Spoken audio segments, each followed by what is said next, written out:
Amazing startups, right?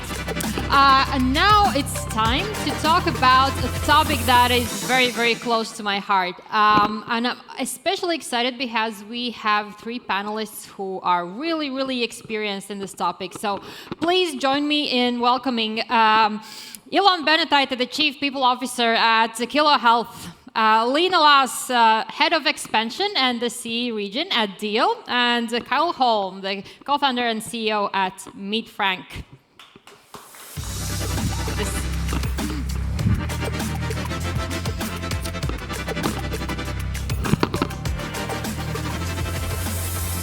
How are you? Is this your first time at TechChill, everyone? No, amazing event. I come here every year. Yeah, I hope you'll have a great time, and it's really amazing to have you and talk about this topic of getting the culture right and building global teams. But I'm going to start with the first question that I have also kind of been a little bit thinking about in the past years. When to start with the why.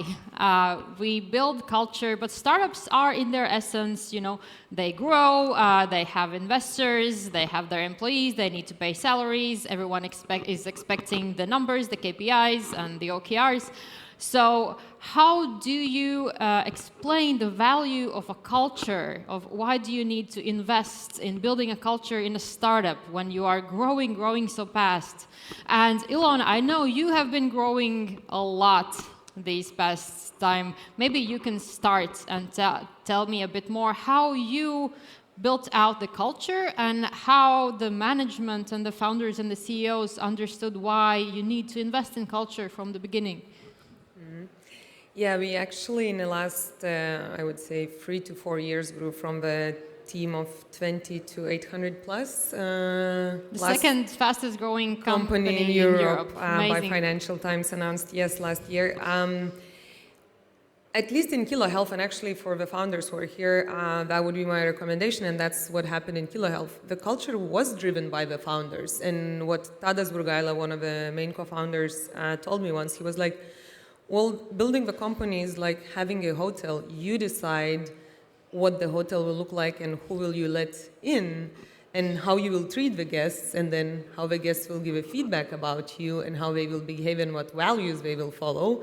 And that parallel is really interesting for me, and I think that's exactly what we did at KiloHealth. We do decide what kind of people we want to have in an organization, and we show the values we have very loudly.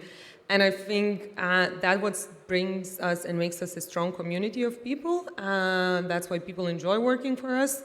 And that's what it helps us to retain the great talent within the organization. And also probably grow so fast, because believe me, hiring 400 people, 450 people a year is not an easy job in these days. Do you think you can see a kind of clear parallel between culture and the success of the company? Absolutely. I think if the people will not be engaged, will not like to stay with you, will not, deliver the result.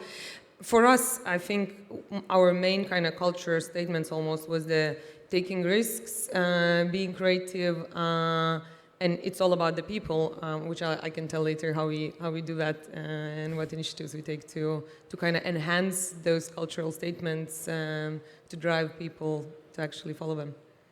Thank you. And I know Deel has also grown quite a lot in these recent months. How many people have you hired in past year? We currently have 2,500 people, and Deel just turned 4 years old a couple of months ago. So it's huge growth. It was also, just like KiloHealth, it went, but it's definitely a real change from when you're a small startup. When I joined, there was about 100 people.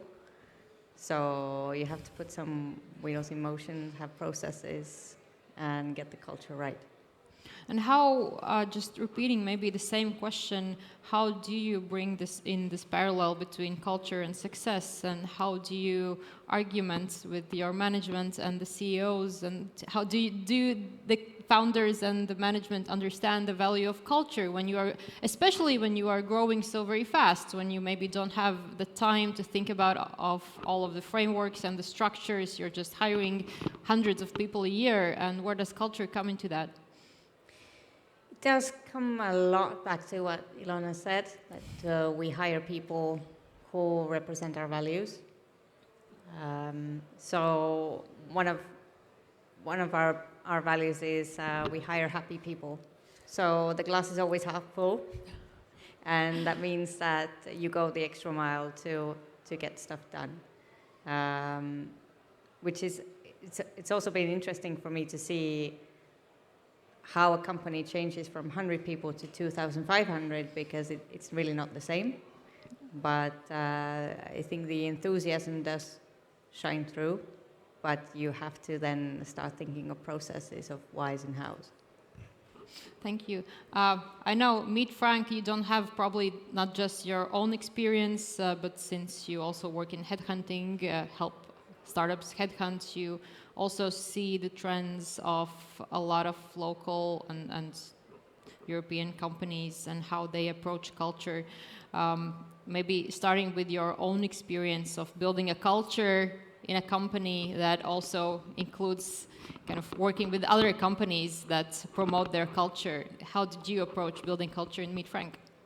Yes, so like our culture is super simple. So we try to help others to succeed.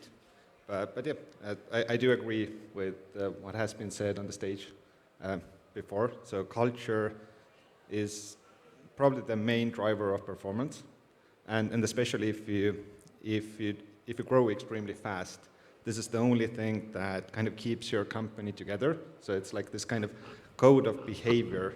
How do we act? How much risks do we take? How do we respond to failure and things like that? So even if you don't have the time to kind of build up those processes in the company, because like you're mostly dealing with onboarding new people, this kind of code of conduct helps you to kind of keep things in place and still kind of operate. Maybe I can follow up with that. I know quite a lot of you probably have experience working in other companies that are not startups. How do you think culture differs in a startup than it does in a regular company? Yes, before joining the startup world several years ago, I worked for 9 years in one of the big 4 companies in Ernst & Young, EY, and that was definitely a very different organization with 300,000 people, colleagues, and with very clear processes and procedures, and it was more about you just go to work and then you go home and that's it, kind of. There was a clear balance. Now I think in the startups that balance between life and work is a little bit blurring. And for us, at least in KiloHealth, we, from the very beginning, we wanted to be those, kind of, I don't know if we wanted to be, I think we were the crazy ones. So, for example, even how our head of culture appeared in our company. Our co-founders met him in a bar. He was a bartender, and they thought that it would be very cool to have a person who knows how to take care of others and had never had an office experience, meaning that he would not put those traditional standard methods, on how the company should work. And he is still with us, 4 years later, and he's doing an amazing job in making sure that it's not all about work and of creating that sense of belonging. And another thing, which again would never happen in a traditional big organization, we bought a bar in Vilnius, which was next to our office in in Tech Park, just because why not? We thought it would be a great place for our people to hang out, and it's open also for public. Even, I don't know, meeting people on a first day with limousine and walking them through a red carpet and saying, hi, welcome to the company, or sending someone a care package when they get sick, all those small details show the people that you can be both crazy, innovative, creative, and also taking care of people. And that pays off, like recently, one of the colleagues' girlfriend got sick and he just dropped a message on Slack saying, I need a blood type, whatever, A. The hospital sent us a message saying, we are so crowded, I stopped sending people, but he didn't send anyone, So I think what startups do, that they make people feel so connected that they go an extra mile, and also they do not consider anymore work and private life so separate in the two lines. Yeah, building a culture, it always needs a driver.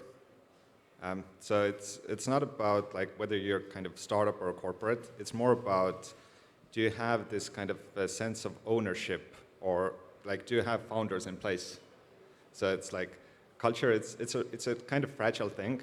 So you can kind of do a parallel with a child. So I as a startup founder, like my startup is my child. And I expect that my child will behave a little bit differently when I'm around or when I'm not around. And this is what happens with large corps as well. So you don't have this kind of cultural drivers because the founders aren't there anymore. The kind of founders or the ownership is extremely abstract when we talk about Big Four. So it's this kind of collective effort. But with the kind of collective effort, it also gets extremely kind of vague because everyone wants a little bit kind of different things, if it makes sense. So if I think back to the only corporate experience I've had in my life was Bank of America, and that was quite corporate. Quite corporate. The building was so big that we hired one person to paint the building every year. So every year when he finished with one side, he had to start again. So it's really different from the startup life. Because in startups, you expect to move fast, break things, whatever, all the slogans that we have. However, when the startup kind of makes it and gets big, you have to also consider that there are people who have put really a lot of effort into getting us there. And if they keep working at the same pace, they will burn out and you will start losing them. So at some point, the startup needs to slow down a bit. Otherwise, you will face some real issues because it's not just feasible to go full speed always. And thank you. And that was actually my next question, but you already answered it in a sense that you are the founder of the startup. So do you think that the culture needs to come from the founder, or can it be kind of outsourced to other people, or is it that the only way that it needs to reflect the values of the founder? And how does it work at Deel and at KiloHealth when you mentioned already that the values come from you and you're the owner, and that's the change that doesn't actually, it's not there in maybe more corporate companies because they don't have the owners present there. But what do you think? Do you think it can be kind of given away or delegated after to another person, or when the founder isn't there anymore? I think in the beginning it definitely is about founders' personality and founders' vision of how the company should work. But I think it naturally decreases that kind of influence once you start growing, because it's very hard to give that feeling when it's a 2,000, 3,000, 10,000 people organization. Mm-hmm. So that's my take on it. From Deel, I would say that this is something I sometimes wonder that if the founders need a break. Because at Deel, the founders are really present to the point of small Slack conversations. They are there. And it's not to micromanage everyone. They care. And they really go the extra mile, and that does reflect in the whole company culture. And of course, it's not feasible to have these one-on-one discussions with everyone when there's 2,500 people in the company. But the values definitely do come top down, and there's no way to fake it. I will maybe keep with you and start with you with the next question. It's that in the recent years, of course, the situation has changed a lot in a sense that now we have so many remote companies or hybrid companies, and our Deel is remote, right? and you have your presence in many cities all around the world. And that's something that's, in a sense, quite new for the startup world or the corporate world, that you need to throw away the handbook of building a culture and, in a sense, kind of start again and learn about how to build a culture when you don't have the team in an office and you can't kind of meet each other and do the water cooler chats. So what are the core principles of building a culture in a remote company? So at Deel, we practice what we preach. So if we tell our clients that you can build remote teams so that you can hire the best people regardless of where they live, we are completely remote, to the point where I had a salesperson call me yesterday asking if I need some office equipment, and I said, I'm sorry, I don't have any offices. This is why we have been able to grow so quickly. We don't care where the person lives.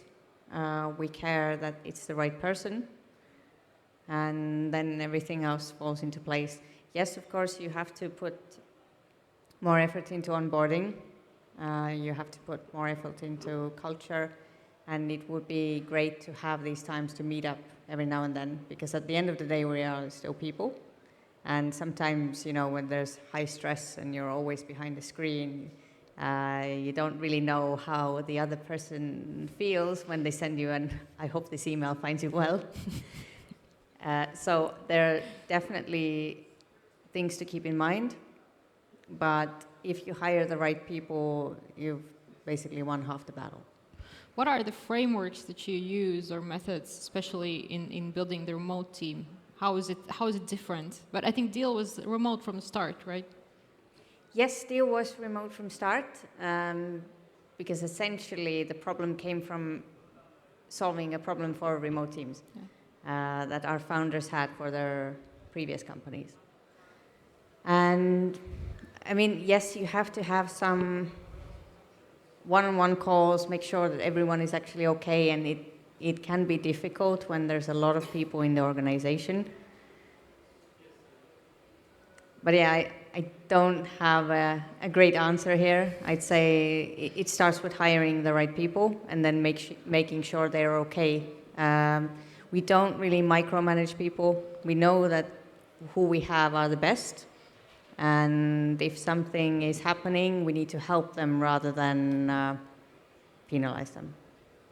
Kaarel, is Meetfrank remote as well? And you're also helping others hire remote? Yeah, we're remote first. So 90 or like 80% of our workforce is remote.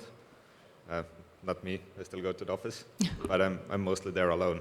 But yeah, like remote, if you start building up remote culture, it normally actually kind of helps your company a lot, because at the moment when you go remote, you need to actually start thinking things through. So your kind of line of communication needs to be kind of in written format or in kind of format that can be kind of replayed. So it's not so ad hoc anymore. So this is the experience that at least I have had, that instead of kind of walking to someone's table and doing kind of ad hoc conversation, I actually need to kind of sit down, think it through, write it down, and the kind of people kind of reading it or kind of being involved, the kind of circle increases. So, but by the end of the day, I think it's a good thing, especially for me. If I start thinking a little bit more efficient. So, but all in all, kind of building up remote culture, it's not a hard thing. But I know that Meetfrank started before remote was a big thing. Did this moving to remote change your culture as well? Definitely, but hopefully it changed for the better. But you never know. But for example, like, don't you know? You should. You never know. You never know. But we're helping thousands of companies in Baltics to hire, and tens of thousands of positions that we help to fill. But now we're seeing the trend that the remote, especially in the region, is declining, and probably one of the reasons is the kind of culture thing. So that companies who were forced into going remote during COVID are now they're not handling the situation the way that makes them happy. So they want people back into the office. But people being in the office doesn't mean that they're actually working, but it kind of, I don't know, for some people it gives you some kind of sense of that the things are happening when you're seeing those people doing things. So remote, it's significantly more performance-driven culture, actually, because this is the kind of way you can actually kind of measure whether things are working or not. And for a lot of companies, this kind of infrastructure isn't in place. Why do you think the other startups, because what you're telling me kind of makes sense, why do you think the other startups are moving back for less remote? As you're saying, you see this trend at Meetfrank that they're moving back and trying to pull them in the office. What do you think that is? So there's a couple of things. Probably one of the things is that the times are relatively tough at the moment. So your kind of KPIs, they don't kind of come together. So you want to kind of force people to be more engaged. But the second thing is we're now seeing the effects of remote. So if you had a company with already, I don't know, tens or hundreds of employees, that going into remote was relatively simple because this... Mic check, 1, 2. Yeah. I think something happened to the mic. Maybe you can change it. You can maybe switch for a second. I hope they will change it. 1, 2. Yeah, I don't think the things I was saying was so stupid, but okay. Thanks for it. Thanks for this. Where was I? So if you already had the company that was working, going into remote was relatively simple because all this kind of social connections were there. And now, after this kind of 2 years, building up this kind of social connections within the company when you're fully remote is relatively hard because you're missing this kind of water cooler talk. So it's all work and no fun, in a sense.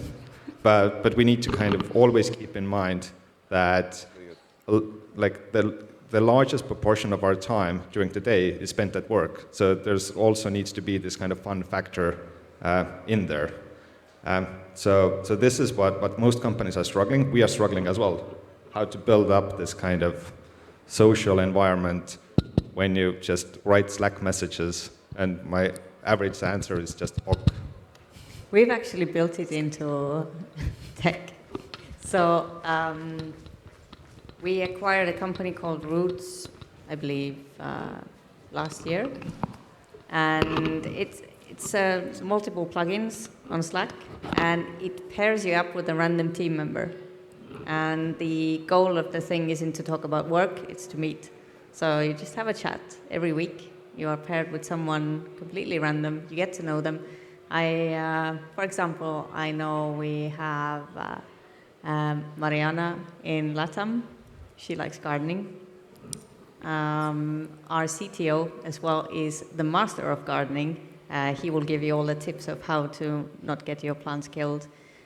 So you just have 30 minutes every week with the person in your team. You get to know them, and it's quite amazing. But what it also does for work-wise is, let's say you have some kind of an issue, and then you go I know Mariana can help me. So you've already met, you know whom to ask, and you have this more personal connection. But yes, Kaarel, I completely agree. You miss this. You miss friendships when you're completely remote. These kind of initiatives are cool that meet with one person a week in a company, but it's still forced. It's like when I was young, your mom comes to your room and, hey, come meet a relative that is just visiting, and you're like, I don't really want to, but okay.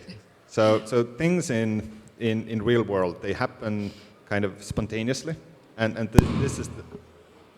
I think it really doesn't like you. I'm so sorry. I'm sorry. No, you were talking really great things. It's not you. It's them. Yeah, it's perfect. It's Thanks. not you. It's me. I have used that line before. It's not. Don't worry, it's you. It's not my day. Don't worry. See you all at Rock Cafe at Karaoke at 8. Okay, maybe I can take over from Yeah. and actually give quite a different perspective from you guys. We are, I would say, office first company.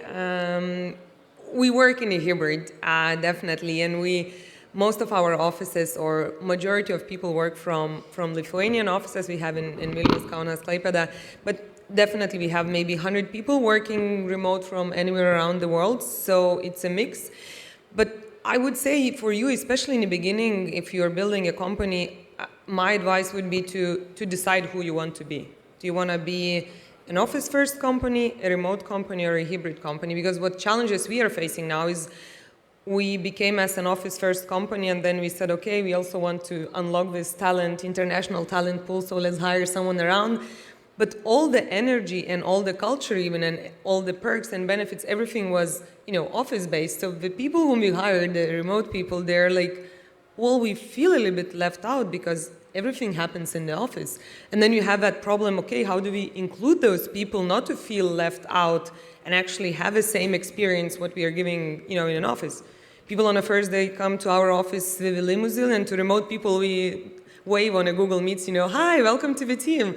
They definitely have a different feeling. And at the moment, I really enjoy an office Is that work. a rhetorical limousine or like a real one? A real one. It's nice. I do enjoy working in an office now. Personally, myself, I had the luxury to work remotely since 2014, maybe. I always had international teams, did a digital nomad life, and in so many years, I actually missed that interaction and that connection with your colleagues. And once you are a startup, especially when you need to hustle, and you need to work so hard,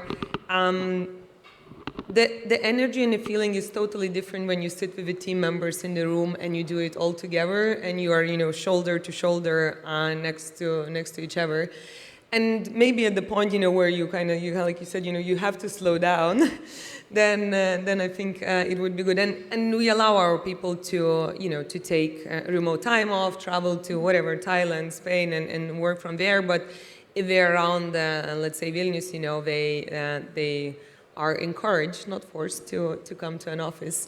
And another thing, what we did and what we realized, that having people, for us at least as a company, we've now 700 people sitting in an office. It's very hard to spread you in different countries and then have one person sitting in Romania and one in Portugal and one in Greece and one in US.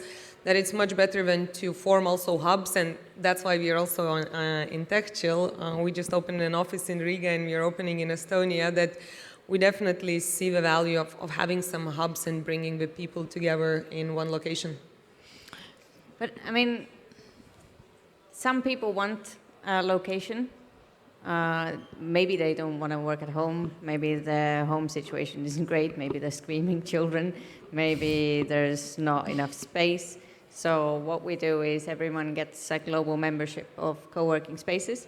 And we have a lot of hubs where, for example, London, Barcelona, where people do go actually every day to meet the people who want to be there. So even if you're remote first, you have to give this opportunity, because like, hey, it's a remote company, like work from a basement, whatever. It doesn't really work. But if I think back to whether remote or to not remote, I remember interviewing and hiring my wonderful colleague who is in here somewhere, Milda. And I asked her why she's leaving the company that she's working currently. And she said, they've asked us to go back to the office and I'm not going. And I agree. If you don't want to go, why do you want to force people to do what they don't want if they are already able to perform? If you find the best person in the world for the role and they don't want to be in an office, just let them be where they want. I think you mentioned there are probably definitely a lot of pros and cons of hiring remote and hiring in the office, but obviously the most definite benefit of hiring remote is that you can really hire from all over the world.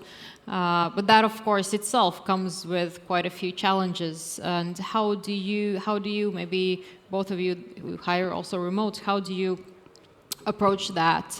Do you have any frameworks in place that you hire only in the same time zone, or do you do hubs, or are there specific countries you hire from? And then how do you build a culture around that and with these people from very diverse backgrounds? Yeah, like for us, we necessarily don't care where the people come from. We so far have been European based because the time zones are relatively same, couple of hours in difference. And yeah, with remote and with this kind of performance first culture, you also don't have this kind of working 9 to 5 notion anymore. So the important thing is getting shit done instead of kind of being available from 9 to 5. So you can make it work. But I do agree that it would get a little bit more difficult when you hire from States, for example. So that you need to kind of stay up during the night and things like that. But like building up the culture, like with the different backgrounds, I think this is also one of the kind of it's not a problem. It actually enhances everything you do to have this kind of. And now I'm going to say the word that triggers Liina, diversity. So.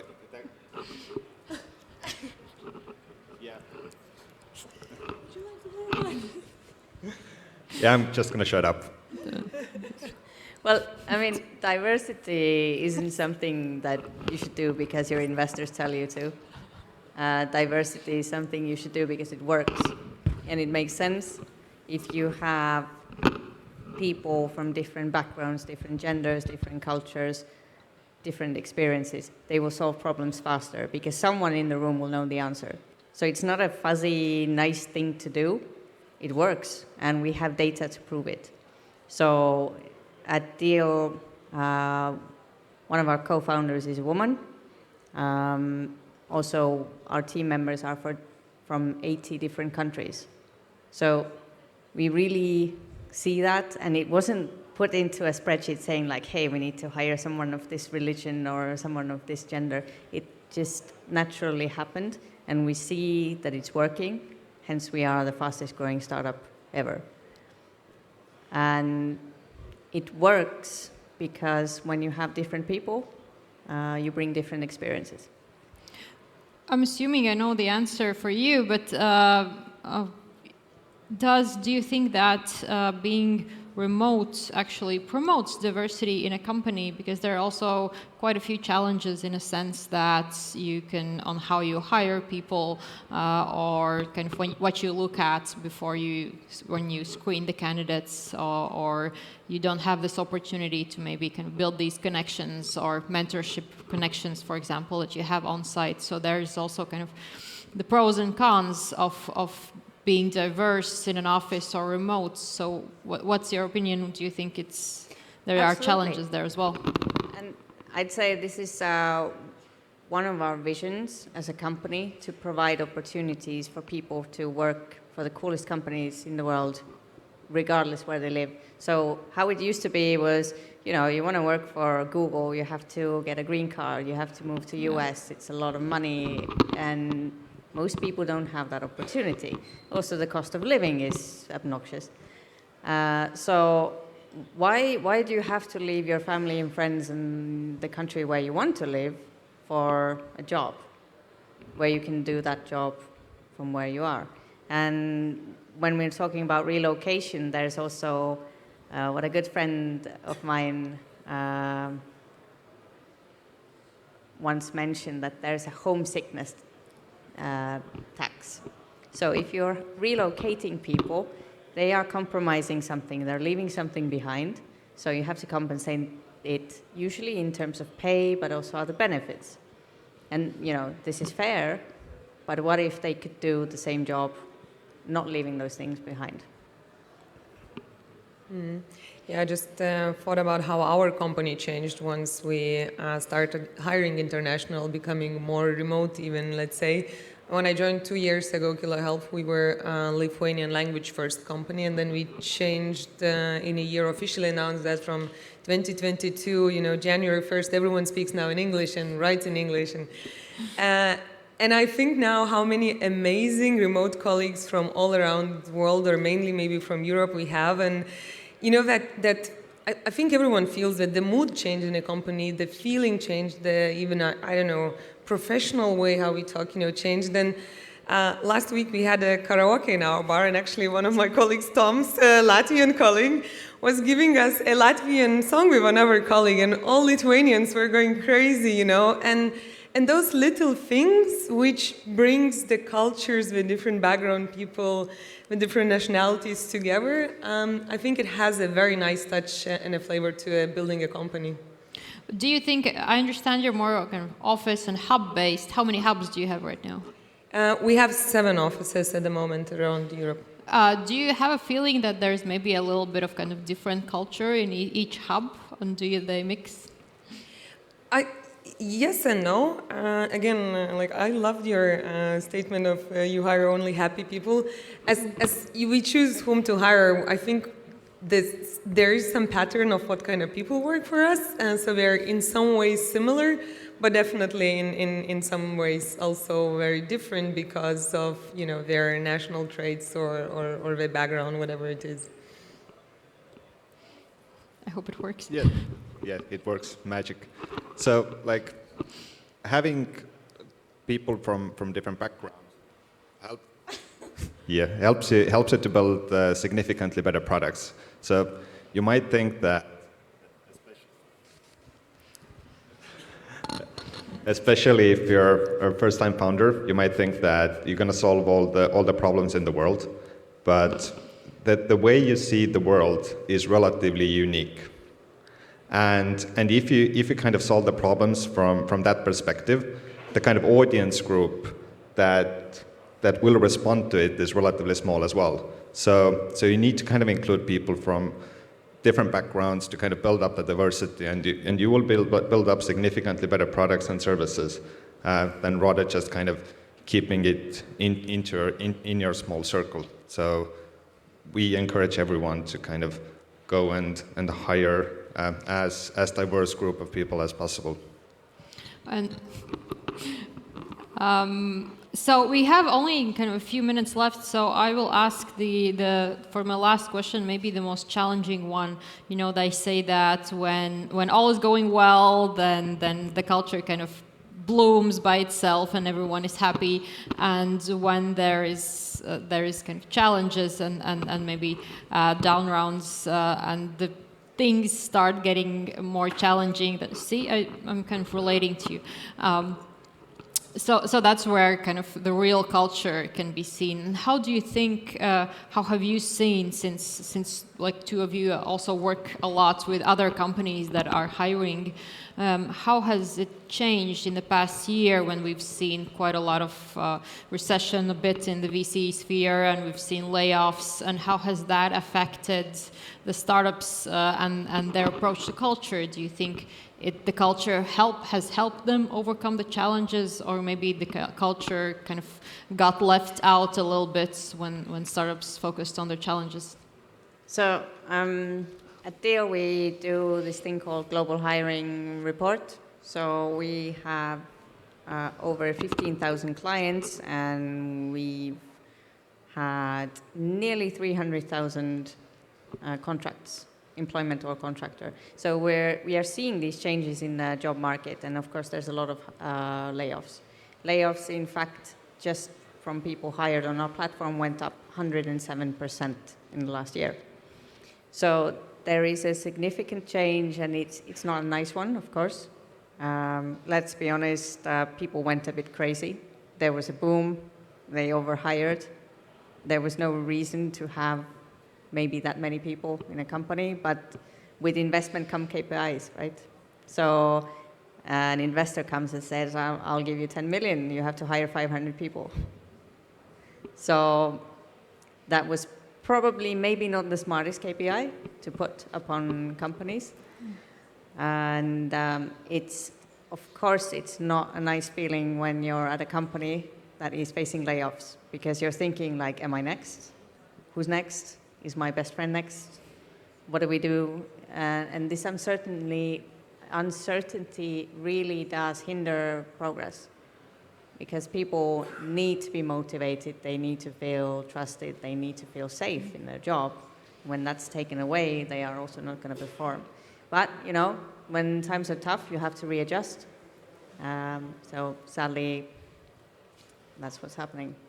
And like 2 years ago, we were talking about the talent crunch and how everyone is competing for talent. And of course, that's probably helped a lot of employees to feel a lot more safe. They knew that, you know, everyone is headhunting me. I can, even if something goes wrong here, I have a lot of other companies to go to. And now the situation has kind of quite changed, and there's a lot. How does Meetfrank probably also has quite a lot of data on that? Yeah, so like actually we have this kind of internal measure of what is the percentage of people in a company that are interested in offers. So what is the percentage of people who actually want to leave? This is something that we use internally, and for some companies it's actually going up. But those are the companies like it's super easy to run a company when things are good. The culture is actually tested when things get tough, and then the kind of real character of the people and companies come out. What we're seeing is a lot of companies try to buy their culture, and for a lot of companies, especially high-growth companies, culture equaled free stuff. And that's like, honestly, the worst thing that you can do, but culture equals free stuff. So we have a culture where you have free lunches and things like that. And now when you take these things away, then there's nothing left. So, and yeah, we're seeing some of the companies where the people are more eager to look other opportunities in life than in other companies. So let's see how it goes, because the times will probably get a little bit worse than they are at the moment. So it's going to be fun. And Ilona, let's end with you. You were actually on a hiring spree when everyone else was doing layoffs. So maybe that kind of worked out in your favor in the end. Yeah, indeed. I think one of the reasons why we kept on hiring is that we are still bootstrapped, so we're hiring always consciously, and we are still hiring cost consciously, and we are just doing a great job in building more products. But what we felt now is in these days that definitely our even turnover dropped down, meaning that people do not get so many recruitment or headhunting messages probably through LinkedIn, because they have results. We have a channel where people can tell how many offers they get from outside. One colleague last quarter got 50 recruitment messages. So it's like every second day you get a message to join some of our teams. So that felt last year much more, and this year we feel that even our people who work with us, they probably are looking for more security, and they are not willing so quickly to change to go to another company for another 50 euros, higher salary. And also it helped us to hire a little bit because there were more free available talent in the market. So that kind of worked out for us. Thank you. And we are out of time. Thank you so much, everyone, for this amazing discussion. It was really interesting to talk with you, even though some of the tech isn't working, but that's, I think, something that always happens in tech events. Thank you. And a round of applause to our panelists.